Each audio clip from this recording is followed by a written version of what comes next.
Bonjour à tous les amis, j'espère que vous allez bien, que tout se passe pour le mieux pour vous. J'étais dans l'obligation aujourd'hui d'écrire un texte que je vais vous lire. C'est dur de faire semblant et de reprendre le travail comme si de rien n'était, simplement parce que certains me diront que parler ne serait pas à mon avantage, que comme ils disent, c'est un sujet sensible. J'ai vraiment envie de les insulter, ces gens-là. N'oubliez pas que la vie et les drames ne touchent pas que les autres. Et c'est quand ça nous touche qu'on rêverait d'avoir un monde solidaire prêt à nous aider, à parler de nous. Mais bon, pour certains, c'est eux qui décident de qui nous devrons être. Ceux qui décident de qui on doit défendre et qui on doit abandonner. Ceux qui nous disent quel drapeau a le droit à un hommage et qui doit être sous silence. Les victimes qui arrangent et celles qui doivent rester sous silence. Ça, c'est leur vie, leur stratégie, leurs convictions, leurs choix. Pas les nôtres. À nous d'assumer quel est notre choix. Impossible de voir certaines images sans se sentir un peu coupable de ce qui se passe dans le monde, et en Palestine particulièrement. J'essaye d'être quotidiennement le plus honnête avec moi-même, et la meilleure façon de le faire aujourd'hui, c'est d'en parler, avec le cœur. Je ne peux pas m'arrêter à poster un simple message sur les réseaux, parce que tout le monde le fait, et ne pas le faire serait peut-être mal perçu. J'ai pas envie d'être dans ça, et je n'ai pas envie de demander aux autres de faire ce que je peux faire moi-même. Arrêtons d'être dans la demande. Soyons dans l'action. Personne ne portera vos causes si vous-même vous vous positionnez derrière tout le monde. Je n'ai pas envie d'être l'esclave et de vivre le chantage d'une société, d'avoir le droit de parler aujourd'hui et d'être obligé de me taire demain, de choisir qui sont les bonnes victimes. Nous sommes maîtres de notre passage sur Terre et on oublie souvent qu'on a tous un rôle à accomplir. On a décidé d'avoir des maîtres qui nous empêchent d'accomplir notre vie, nos convictions. Ce n'est pas la faute de ceux qui nous font un chantage. Ils nous laissent le choix. C'est la faute de ceux qui acceptent de se vendre. La vérité, elle n'est pas dans ça. Ce n'est pas à coup de billets qu'on va décider de fermer les yeux. Ce n'est pas parce que demain il y aura moins de partenariats qu'on va devoir oublier l'humanité. Ce n'est pas avec un billet qu'on achète le bonheur, des vies, le paradis. Il faut chercher la vérité, s'ouvrir à la conscience du monde et prendre conscience que c'est Dieu qui donne à celui qui avance, celui qui est juste. Et si demain je dois perdre à leurs yeux, parce que j'ai été juste, peut-être que j'aurai gagné à travers les miens.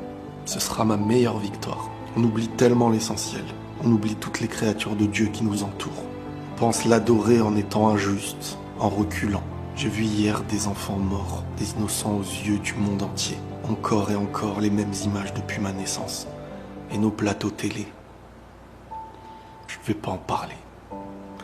On a déjà bien compris que tout est une histoire de parti pris et que leurs cœurs sont morts. Pas de discussion possible avec ces gens-là. Et encore moins de compte à rendre. Pas besoin de répondre à leur chantage. Je ne sais même pas comment ils peuvent encore rentrer le soir chez eux et prendre leurs enfants dans leurs bras. Malgré tout ça, le monde ouvre petit à petit les yeux. Je m'en veux souvent d'être impuissant et comment ne pas s'en vouloir quand on voit des images comme ça. Quand on voit ce qui se passe en Palestine. Mais pas que. Que cela soit au Congo, avec les Ouïghours, et toutes les personnes innocentes qui subissent des drames dans chaque pays, voire jusqu'en France, avec nos sans-abri, ignorés, qui meurent dans la rue sans même un regard. Elle est cruelle, la société, mais on est libre de choisir ce qu'on veut être. Comment vouloir réussir son rôle sur Terre sans avoir un cœur ouvert à ces causes-là? Comment dire aimer son Seigneur, l'adorer, sans s'ouvrir à la conscience? Comment ne pas faire partie de ceux qui l'adorent dans le quotidien, pour faire avancer le monde dans son bon sens? Celui qui a créé notre terre, qui nous offre la pluie pour nourrir les terres qui viennent à nous nourrir derrière. Les animaux, les insectes, la nature. Chacun adore son Seigneur par l'accomplissement qu'il est censé faire. Et tout ça qui nous permet de vivre normalement entre nous. Chacun de leurs pas contribue à la vie. C'est un signe d'amour éternel, d'une certaine façon. On ne peut pas réussir en tant qu'homme sans accomplir, en restant silencieux, être peureux, esclave d'une société qui nous fait taire à coups de passion, à coups de pression. On dit chercher la réussite, mais on se trompe depuis bien longtemps. La réussite, ce n'est pas d'avoir beaucoup aux yeux des gens, c'est d'être comme à l'image de la nature, des animaux et de toutes les créations de Dieu. Quelqu'un qui accomplit son rôle avec conscience de ce qu'il est et de ce qu'il fait. On ne pourra jamais être dans le vrai si nos cœurs se taisent pour des intérêts secondaires. Et encore pire, s'ils ne sont même pas touchés. Les images que j'ai vues de Rafah m'ont rappelé deux choses. qu'il fallait éduquer mon cœur pour être touché lorsqu'il y a une injustice, peu importe où elle est, et qu'il fallait être conscient aussi de tous les bienfaits qu'on possède à chaque instant. Palestine, Congo, Ouïghours, et toutes, je le répète, toutes les victimes innocentes de ce monde que j'ignore. On ne doit pas se taire parce qu'on nous demanderait de nous taire. Prenez tous soin de vous et la paix sur vous.